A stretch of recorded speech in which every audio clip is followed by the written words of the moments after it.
What does a stay-at-home parent do? That parents working full-time does? Cooking lunch for the kids would be a big one.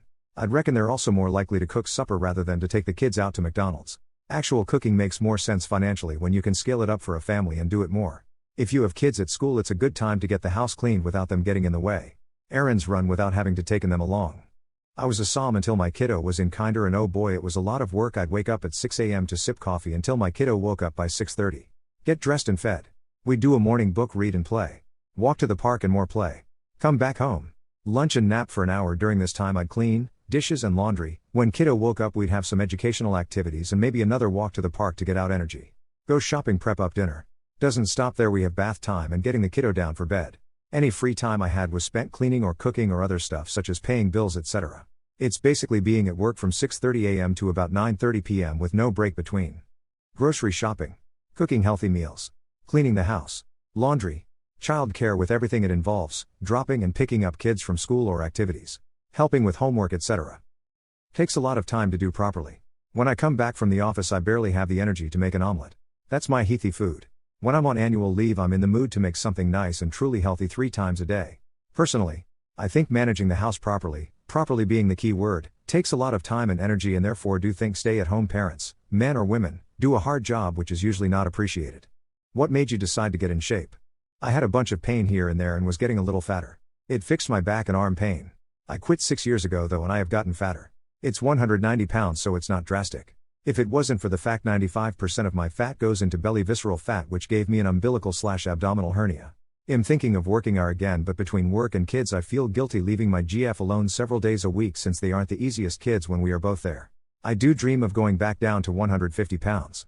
I also worry of potential side effects of working out with my hernia. You can literally see my gut come out between my abs when I do abs. I went through a breakup after 8.5 years since I was 15. I gotten bigger over that time. I mean, I got a stomach, but everything else is good.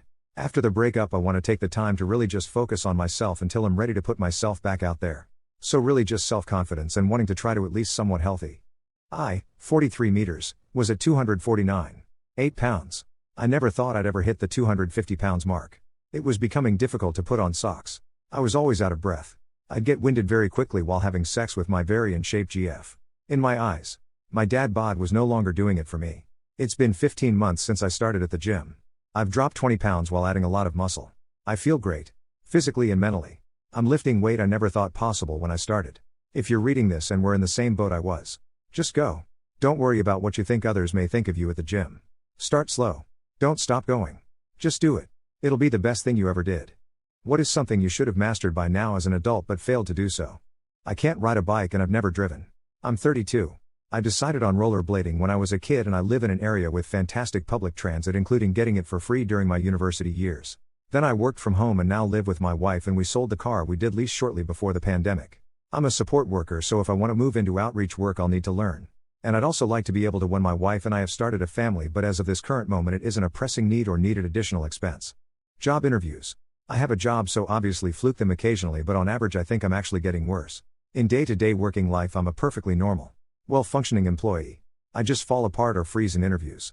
Socializing with other adults. Finances. Working. I haven't had a job since 2021. Keeping a routine. Not being broke. Organization. No real-world skills, to be completely honest. I feel like a 14-year-old who got thrown into an adult's body and I'd what the hell I'm doing. So-called adulting. ADHD is a bastard to ruin your life. I have no idea how my peers have the energy and administrative skills to manage life. I consider the mountain of activities necessary to just live and be a passable member of society, and I just can't do all that stuff. Go to work. Cook, clean, maintain the house, take care of the pets, wash clothes and so on. I crawl home from work every day exhausted and sit on the porch and try to recover. And yes, I'm depressed. But there's more to it than that. Other people have more room in their brains. I am astonished by the normal stuff that other people accomplish. All I can do is keep myself clothed and mostly fed and scrape by. They always skip through previously, next time, and coming up clips and TV shows. Mythbusters. Later on. Did this before and after every commercial break. So annoying. Thank goodness for PVRs with skip buttons. I, and many others, skipped the on the next Arrested Development segment the first time through and then learned our lesson. I consider next episode previews to be spoilers. And it pisses me off to no end when a show has them. Yes, and on YouTube channels, looking at your channel awesome, I often just jump 10 minutes in to miss the hilarious skit and quat. Fun fact, in the show Arrested Development the scenes/things shown in the next up aren't actually even in the next episode. I used to always skip them until someone mentioned it on the subreddit. I definitely watch the recaps. Especially on HBO. They seem to nail what's important. I wish other networks would do the same. I feel like they often assume we're marathoning. This submission has been randomly featured in /r/serendipity, a bot-driven subreddit discovery engine. More here, /r/serendipity/128OP0u/day_always_through_previously_next_time_ and /. Not always. Depending on when I last saw the precious episode. If I just watched it then it's still fresh on my mind, then I don't need a recap. Next times or coming ups. I always skip because I don't like spoilers for the next episode. I avoid trailers at all costs. I blast Metallica in my headphones and look at the ground during trailers at the movies. I never understand that this season on trailers they do after the first episode. Trailers used to be fun and enjoyable. Now it's the whole goddamn movie and the best jokes.